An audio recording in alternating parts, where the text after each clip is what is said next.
So we just had an awesome interview with Regina McCann Hess, and she helps women in divorce just figuring out where the money is going. There's a lot more to it than that, but she's a financial planner and advisor who helps women, which is obviously super important to me. But in that time of their life, what did you think?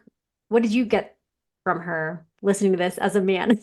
I will say, going into this interview, just looking at her background and everything, I was a little nervous about this conversation because I was like, oh, I'm going to be the elephant in the room here.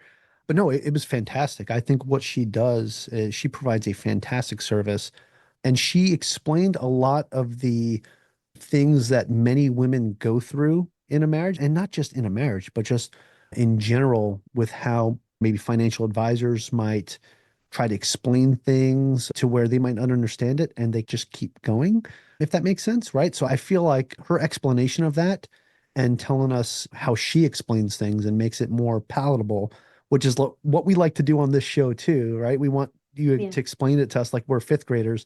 I really appreciated that. Yeah, I got a lot out of it. I think the biggest thing was just like telling how passionate she was and how important this is to her because of the divorce that she went through as a kid and her past with money and seeing her mom have to figure that out and not having any education around it. So that was the biggest thing to me that was like gives me chills, like goosebumps just thinking about it because I know you want to work with people who like get you and are have been in that situation. You know what I mean? The same thing with coaching, right? Like you want to work with somebody who's like understands where I'm coming from. So that was a really important piece for me. Yeah, it was a fantastic interview. I think we both asked some great questions. Her responses were spot on. It was great. So for those of you that are listening, you're going to want to watch this one all the way to the end, especially the women in the audience. I'm not trying to be biased or anything here, but there's a lot of great content in here for everybody, but more especially for the women. This is a great episode. So For definitely sure. check it out. Stay tuned. Hi, this is Garrett Sutton, and you're listening to the Average Joe Finances Podcast.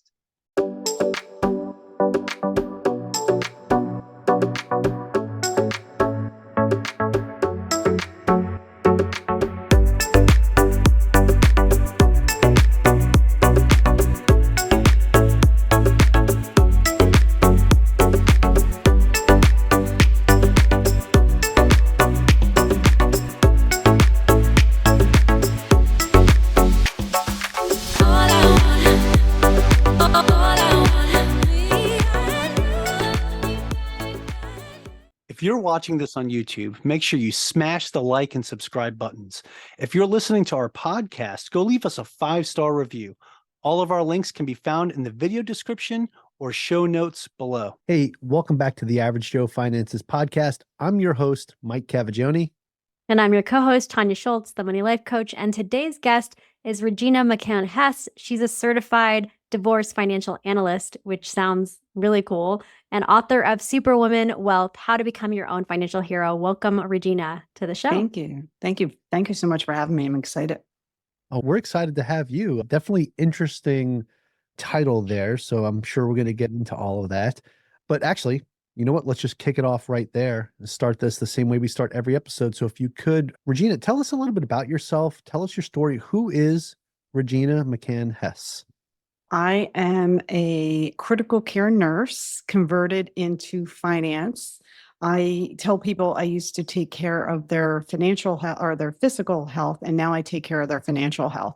So I've grown up at working at broker dealers, and now I am independent with my own firm. So I'm very excited about that. That's All right, amazing. awesome. How did that transition come about? Like, how did you make that transition or what inspired you to do that? Yeah. So when I graduated college with my bachelor's in science degree, a really good family friend had really wanted me to learn about the stock market. And of course, we're very poor. So I was like, we can barely pay our bills here. We're not stock market people. But his way of teaching me was when I graduated, he said, okay, your graduation gift is going to be a stock. And you have to tell me what stock it's going to be. And why. You're going to have to do the research. You're going to have to come to me and you're going to have to tell me why, what's good about the company, what are some of the reservations about the company, the good, the bad, the ugly. And I was like, oh, okay. And I did it. And he created a monster. I absolutely loved it.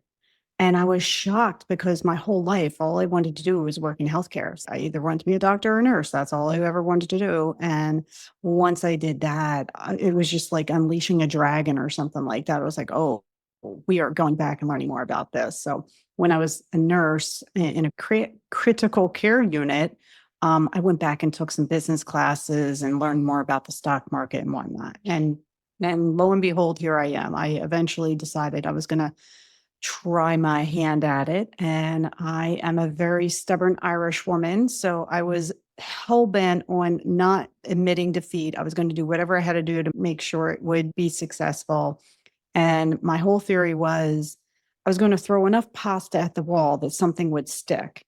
And that's how I did it. I just grew it inch by inch and very painstakingly because I didn't have a dad in the business. I didn't have a brother in the business. I had no one to show me the ropes or give me a book or anything like that. So build it from bootstrapping it. That's all. Awesome. Bootstrapping is a tough way to go about doing things, but it's also a way to make sure and ensure that you are intimately involved with what you're doing, right? There is no getting around that. You have to be deep into that, right? Oh, yeah. But so I want to ask you, because we've all heard about and we've had on the show several times talking about certified financial planners. I don't think I've ever had anybody on the show that was a certified divorce financial analyst. I have questions, and I'm sure I can the answer. audience does as well. So what do you do as a certified divorce financial analyst? Because I'm pretty sure, just in the title itself, obviously it could be sporty, right? Mhm. So I'm curious as to what does that entail? Yeah. So the best way to describe it is when you're married, you build your little nest egg. You have assets here, assets there. You also have debt, right? So when you're going through a divorce or approaching a divorce, you put all those assets on the table, whether or not they're good assets or bad assets or debt. You put them all on the table because they were combined. Now we have to decide how we're going to separate them. They're going to, instead of one pile, there's going to be two piles.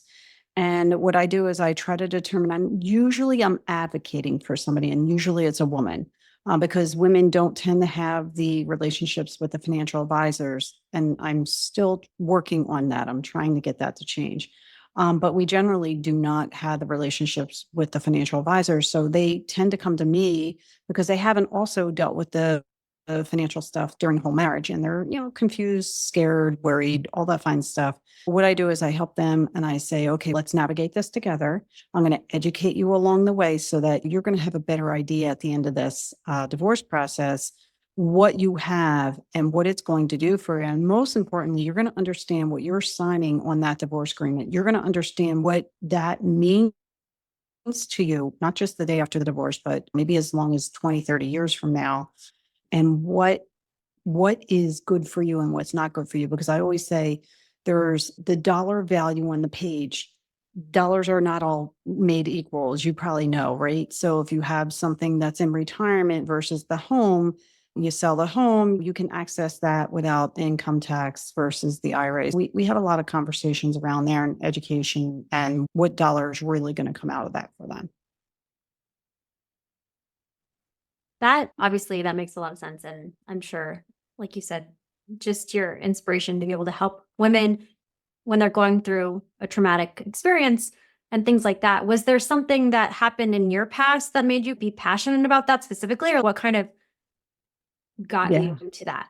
Tanya, you called me on the carpet. Yes, I am a child of divorce, and my mom divorced my dad when I was like fourth grade.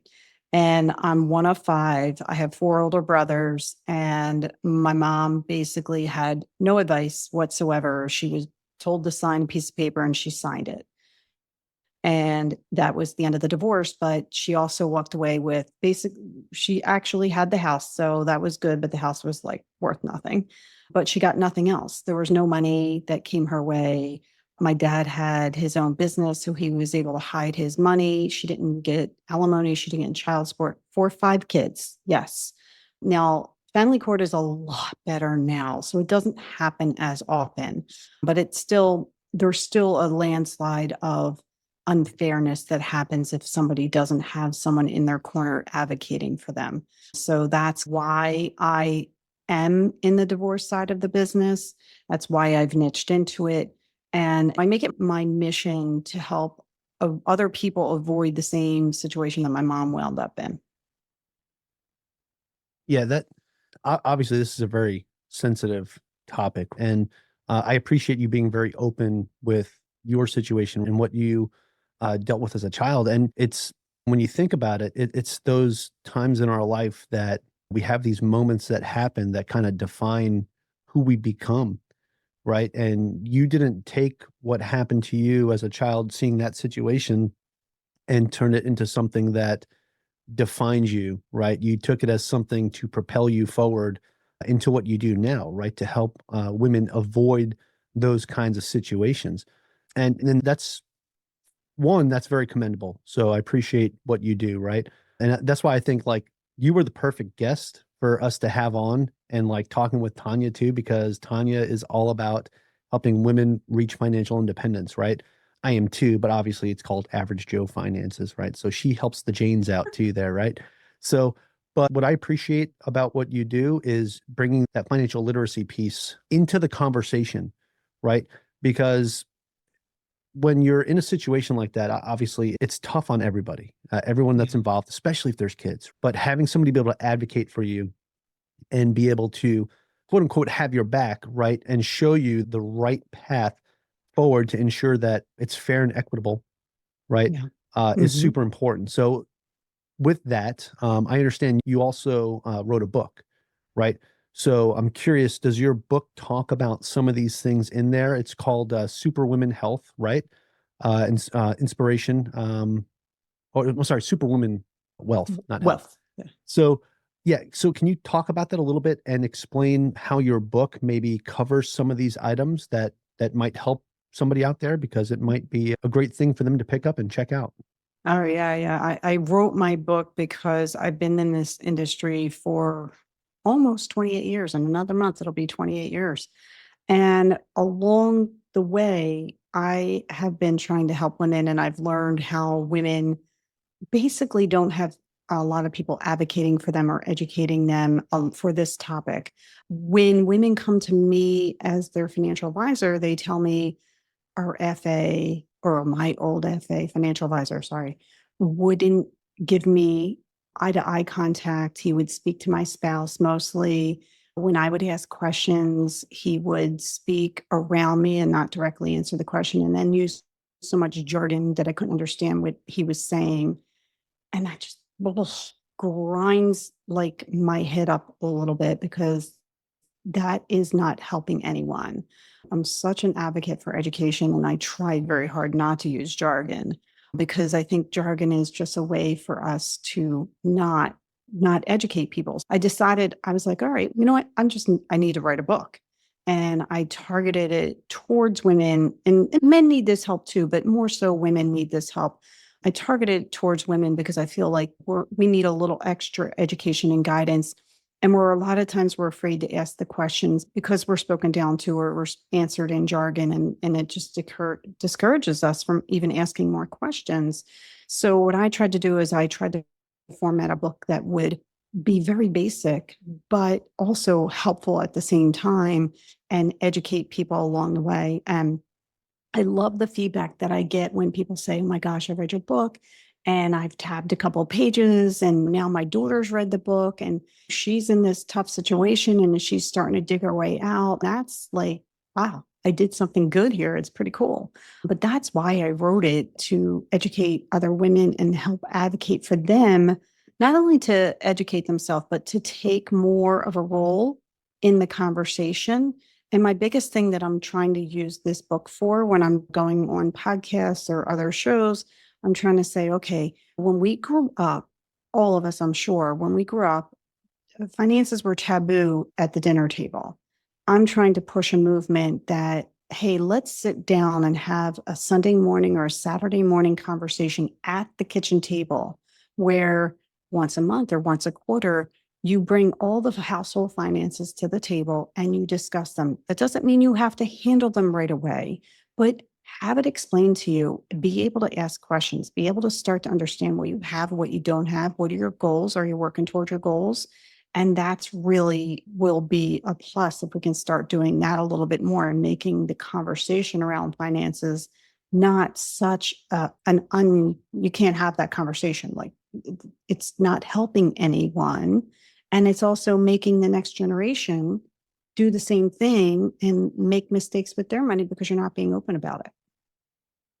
Yeah, so many good points there, and a lot of what I teach about empowerment, right? Like empowering women to take control of their finances, whether they're in a relationship or not. Obviously, I have a background too with my parents getting divorced, and I have a lot of that trauma that still comes up for me. And it's one of the reasons I wanted to break the cycle. And what you're speaking to now is stop repeating the pattern. You know what I mean? Like breaking the Yeah. cycle of the pattern, which I think is really cool. So taking a step back, like what before people end up in divorce or hit a rock bottom, what can they do? What are some of the biggest financial challenges that you're seeing women face today? And how can they overcome these before it gets to that point? Yeah, I think there's a couple of things that I think a lot of people deal with.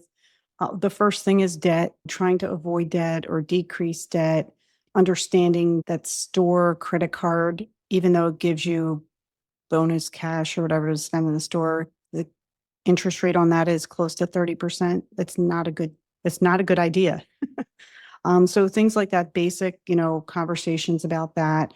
The other thing I tell people is let's start with taking care of you first. You get on an airplane and the attendants tell you if something happens, you put the oxygen mask on you first before you put it on anyone else. So why wouldn't we do that with our day-to-day taking care of ourselves and our finances? So if you're working at a job that offers a 401k, some kind of retirement plan, take advantage of that minimally. Obviously, whatever they're willing to match, that's your minimum that you could put in. The other thing I tell people is about the contributing to the plan. Some people will only contribute up into the match because they think, oh, it's not going to be my money. And they rationally, it's not real, but irrationally, people have that fear. It's a real fear. I come across it all the time. And I just explain, listen, when you leave that company, that money that you contribute to that plan is yours. It's always going to be yours. The match, there is a vesting schedule. They could pull some of that back if you leave before the 3 to 5 years, whatever it is. I said, but that money that you contribute is always yours. Sometimes, again, it goes back to education, educating people on that. So debt is a big thing that I talk about. Contributing to retirement plans is the next step. And the third step is, when possible, use the Roth plan versus the traditional plan, or to make your accountants happy, do half and half. So I don't want to, upset the accountants in the room. So this way you pay the tax now, it grows tax for years and years. And then when you take it out, it's tax-free income in retirement. Oh yes, let's have some of that. So those are my three major stools. And then the other thing I talk about is Social Security, because so many people take it way too early. They don't realize, I can take it at 62, so I'm going to turn it on. But they don't realize that 8% per year decrease on that benefit, and it's a permanent benefit decrease. So that's one of my other mantras that I try to talk to people about as being very important. Yeah, that's fantastic. So now, are there any other investments that you talk to them about besides the traditional 401ks and Roth and Social Security? Do you because I'm sure you've dealt with other situations where there were other asset classes involved, like real estate, individual stock portfolios, and things like that. What are some of the things that you've seen on that side, or what kind of stuff or what kind of advice do you give to somebody that's in a situation where they have, let's say they have this large real estate portfolio, right? The couple, and now things are breaking off. How do you explain what that looks like in a way that is digestible and works out best for everybody? Yeah, great question. And there's a lot of different types of assets that they may own. I'll explain a real estate as, hey, that's great because hopefully it's the type of real estate that has monthly income stream. And that could be very helpful. Or if it's something that's just a vacation home, all right, how much can you use that? Or can you turn it into a rental income stream for you that going to help your cash flow? But if you only have one property, you can't split that property between the two people. So then You have to alternate. Okay, if the real estate is that good of an investment and is going to produce income, would this make sense to be in your bucket? Or would, a diversified portfolio be better in your bucket if you can understand how that works? And we talk about dividend income. Is it going to throw off the same type of income for you that you might need? Or how you feel about risk. Some people are petrified of the stock market. And I love the stock market. When the market was down the other day, I was in there buying. I was like, oh yeah, it's on sale. Whereas other people want to sell and just run. So you really have to have a conversation with people about how they feel about risk. But I love diversification. So if I can, I want some of that real estate. I want some of the portfolio. Can I have a little bit of everything, please? Like Baskin Robbins, 58 flavors, all in for that. Go. But yeah, the portfolios, like how I talk to people about the stock market or their investment portfolios is more of time frame. I say, okay, we want to make sure you have a rainy day fund and a slush fund for whenever the bad things happen, because they do. You're going to have somewhere where you can go and pull out cash to pay for the roof or to pay for the car or whatever happens. But then when we start talking about portfolios or investments, stock market investments, I talk about it in timeframes. If it's money that you're going to need in a couple months to a year to 2 years, that shouldn't be in the stock market. You don't have enough time for, if the market goes down, can it recover? But if you have money that you don't need for 10 years, then honestly, my opinion is it doesn't matter what happens in the market today, because you're going to have multiple ups and downs between now and then. So that's the money that should be in the market, and not looking at the day-to-day, what's going on, is the market up or down? And then you have the middle side. And so I call them buckets. I have three buckets. One's the short term, one's the long term, and then the one in the middle is, say, 3 to 5 years. So that's where you have the combination of money that's accessible, but also money that's throwing off some dividends and also a little bit of growth there. And then each bucket replenishes the other. The dividends from the long-term stuff could potentially flow into your 3 to 5 year. And then the 3 to 5 year could refill bucket number one. So I tend to talk in bucket theory when I get down to that conversation. Yeah, that makes sense. And that's just part of the education piece, like you said, like understanding even the basics of where the money's going. What do you think you see a lot of people in divorce, right? So what do you think some steps people could take before they get married? What are some biggest mistakes that you see people when they're going through divorce? Are they telling you we can't talk about money? What are the things that you think people should be doing before they get married or decide to even move in together, maybe? I think a great way to approach that is before they move in together, they have that kitchen table conversation. Say, hey, this is important to me. I've, been on my own for a long time, and I have worked very hard on my little nest egg. And now we're going to be combined. That doesn't mean we're going to combine assets, because that may not be a good idea, but we're still going to have some combined goals. We're still going to have some combined bills, things like that. But if you approach it with, at the outset, having a sit down conversation, and let's just say you have it once a month. Hey, let's talk about the bills that we're going to have together. Let's talk about some of our goals. Let's talk about our combined income. What are we going to do? Are we going to have, especially if they are just getting married and they're in their 30s, when at that point they've had their own accounts for a while, why not keep your separate accounts, but do a joint account where they each put a certain an equal dollar amount in. And that's where they have their joint expenses and maybe some of their joint goals coming out of. But then they can still, with their single accounts, still pursue their own personal goals of savings or net worth at the same time. And obviously, some people, when they get married, they may or may not have much in the way of net worth. Mm-hmm. But a prenup's not a bad thing if they do have some stuff and they go into that with an open mind, and it's all about how it's presented.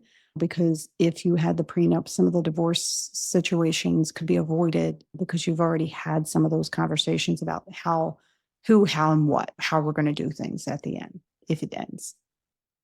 I feel like that is such a difficult conversation to have, right? If you guys are together, you love each other, and you bring up that P word, that prenup. Yeah. I feel, man, like almost feels like red flaggy, right? Yeah. But at the same time, I think it establishes a precedent, right? That, hey, in a worst case scenario, I'm not planning on this happening, right? I don't want this to happen. It also, I think it also, it's how you gear that conversation. I don't know if I could find the right words to make it where it doesn't sound like, I don't think this might work out in the future. Like for each person is different. But I know 18 years ago, if I would have told my wife, I think we should get a prenup before we get married, she'd look at me like I was cross-eyed. What are you talking about, dude? Now, mind you, when we got married, I had nothing, she had nothing. We built everything together. But I can understand why some people would want to do it. I feel like that is such a difficult conversation to have. And actually, is that something that you've ever had to help maybe coach some people through with, hey, let's say you were working with somebody like going through a terrible situation of a divorce, right?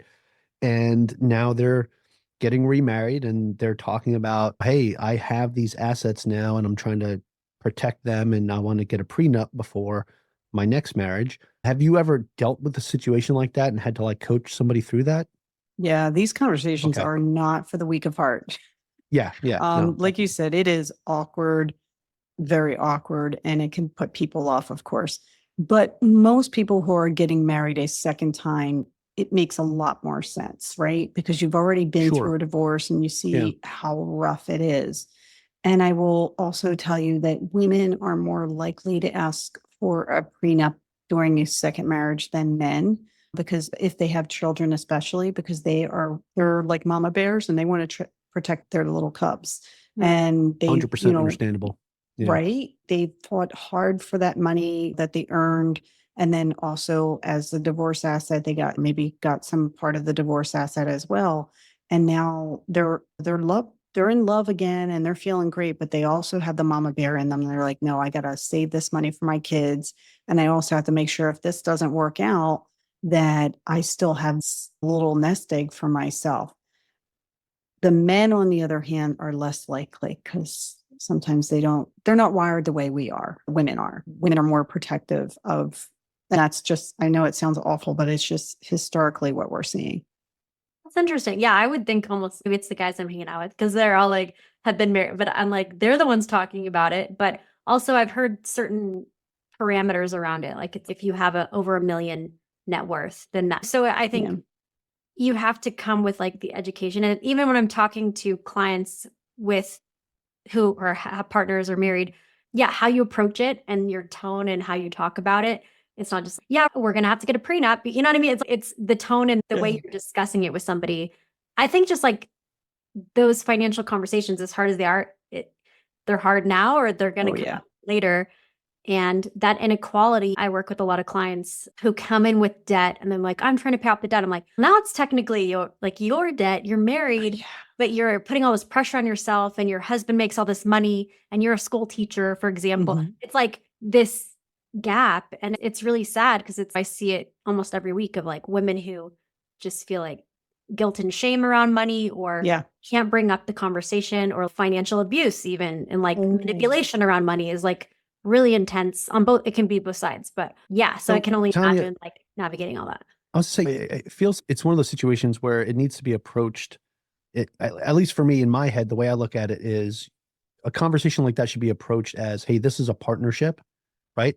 First, and then we talk about the marriage and the love piece. But the first things first is us being partners together Yeah. and how this should work out. So I was just thinking about that while you guys were talking, and I'm just like, it almost needs to be looked at. This is like a joint venture together, Yeah. It's right? a great approach. Well, That is a great approach. Yeah, they say like one of the, if not the biggest financial decision you can make is who you marry. It's one of the number one reasons I was engaged, and I was like, I can't marry this person because of the financial dynamics. Like I knew if I did, there was going to be a lot more issues. Wow. So Yeah, it's that's like, tough. yeah, who you choose to marry financially is going to either set you up for failure or success Yeah. long term. You had to be very strong to make that decision. That's pretty Very, impressive. very Well, difficult. why do you Very think long she's the process. co-host here? She's good at making tough decisions and being strong about it. Absolutely. I love it. I'm And loving it. actually, speaking of tough decisions and tough questions and things of that nature, let's go ahead and transition this into the final round, right? So Okay. you're going to get asked the same 4 questions that we ask everybody that comes on the show. I like to say that they're tough questions. They're really not that bad, but it puts you on the spot, gives us a good idea of how you are under a little bit of pressure, just a little bit. But I will kick it over to Tanya to kick this off. Sure. What's the biggest mistake that you've ever made when it's come to your finances or business life? That's a tough one. See? I would say, I think because of the revenue that I have coming in, sometimes I feel like I can spend a little bit more on marketing. And my book cost me so much money because I started with one book company and then it was a disaster and we had to start all over. So that was a big mistake. I don't know how I could have avoided it because I, had no idea what was going on or what I was doing wrong there. But I think looking at it from this side of it, I could have said, okay, here's the investment in it. And then what am I going to gain? What's the return on the investment in this? Which I would do for a portfolio, right? But I was so focused on, I want to get this book and I have a couple of other goals along with this book that I figured, okay, this is how I have to do it. So that was one of the things I wish I could go back and do again. Awesome. Painful. Awesome. Yeah, no, never easy, right? Those kind of decisions are never easy. But so this next question, Regina, ties into the last one. And that is, what is something that you've learned that you wish you knew when you first started out? I've learned that I learned that I am a better business owner than I thought I would be, because the difference for me is I grew up in the broker-dealer world, and then about 9 years ago, I went independent. And I had no idea what it was like to be a business owner, but I've learned and I'm still learning. And I think what's helped me learn is hiring coaches. And I've been adamant about having a coach for different things. Now, granted, I didn't hire a coach right away. It took me a year or two to realize I need some help here. I know how to be a financial advisor, planner, but I need help learning how to be a business owner. So now I've had coaching along the way, and I think I'll probably always have a coach of some sort throughout the rest of my career. I love that answer. Thank Yeah. you so much. Yeah, that's Yeah, me super too, important. obviously, being a Well, coach. yeah. Obviously, with the money life coach over here, but that Absolutely. is super important to be able to humble yourself and say, "Hey, I need help in this specific area." So awesome answer. Really love that. No, thank you. Thank you.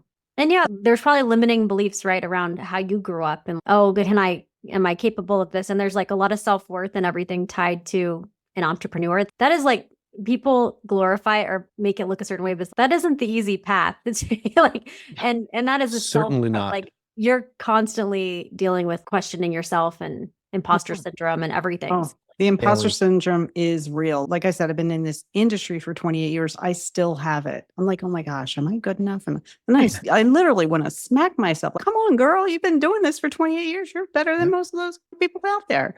So I had these little conversations, pip myself up whenever I go down that road. But yeah, it's still there. It's definitely still there.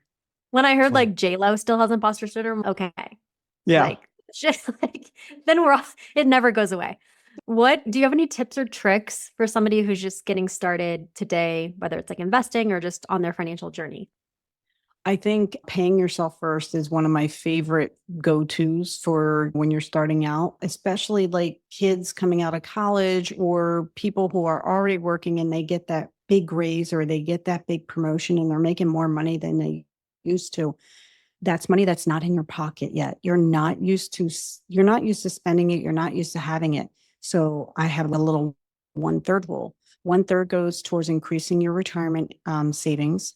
1/3 goes towards increasing your rainy day savings. And a third goes in your pocket, pat yourself on the back and spend some money. And this way you avoid that kind of lifestyle creep. And I think that helps people and it helps me. I have these conversations with my own team and my family. Hey, yeah, we made a little extra here. Let's put some of it away. And I talked to my clients. I had recently had a client who had just got a big raise and we had that conversation. And then I had to have the conversation again because they started talking about joining a country club. And I'm like, no, don't do that. Save the money. So yeah, so that's where I usually go.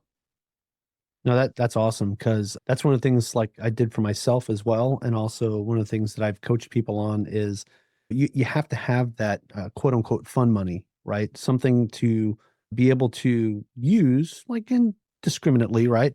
But something that you don't feel like you're holding yourself back or you're missing out on anything. Because a lot of times when people are trying to get themselves in a good financial place, they feel like they just need to every penny needs to go towards something. And yes, but put some of those pennies to the side for yourself, right? Give Yeah. yourself a little grace, a little wiggle room, right? And then celebrate the wins. I think that's super important. But okay. So Regina, I have the final question of the final round for you, and it's a good one. It's a good one. You ready? I will Mhm. preface this with, besides your own, do you have a favorite business, investing, or real estate related book or podcast or both? Oh, I am a podcast junkie. I love podcasts. Michael Kitz's podcast, hands down, for anyone in the financial industry, is a great podcast. I've listened to I've listened to so many different podcasts. I can't even remember all the names of them. Financially Intentional, Nasima, her podcast is great. I think that is a great way for people to get basic education about how to take care of their own finances, going on to some of the podcast apps and just looking some finance podcasts up. So those are the podcasts that I listen to. I read a lot of books from Dan Sullivan, strategic coach. One of my favorites was Who Will Do What by When. Talks to accountability and people in their roles and what they can do and things like that. So those are some of my favorites. That's great. I would Awesome. definitely want to check some of those out, and definitely your book as well, because I think that's going to be super helpful for a lot of women out there. So in closing, first of all, I thought about something. It's good. We can have a collaboration here because I can recommend people. I think people who I'm working with need your support, and then other women in divorce need to know how to actually manage that money, like Yeah. budget and have a plan and have those goals. So I think there's something there. Really excited to talk to you more about that in the Absolutely. future. Where can people find more information about you? Do you have a website, social media? Where? Yeah, thank you. My website is forgewealth.com. I am on Facebook and Instagram at Forge Wealth. YouTube is Forge Wealth as well. And LinkedIn is Regina McCann Hess. Awesome. Awesome. We will have all those links in the show notes. So those of you that are listening, you can copy and paste or click away, but you guys know the drill. Don't do it if you're driving, please. Yes. Also, hey, where can we find your book? Oh, it's on Amazon. Yeah. All right, perfect. On So go check Amazon. out her book on Amazon too. Definitely, just from what we talked about today, I know it's going to have some fantastic information in there. But yeah, so that was the last question. That was probably the most important one. But I want to ask you one more thing, and just to close things out here, do you have any final thoughts for our listeners?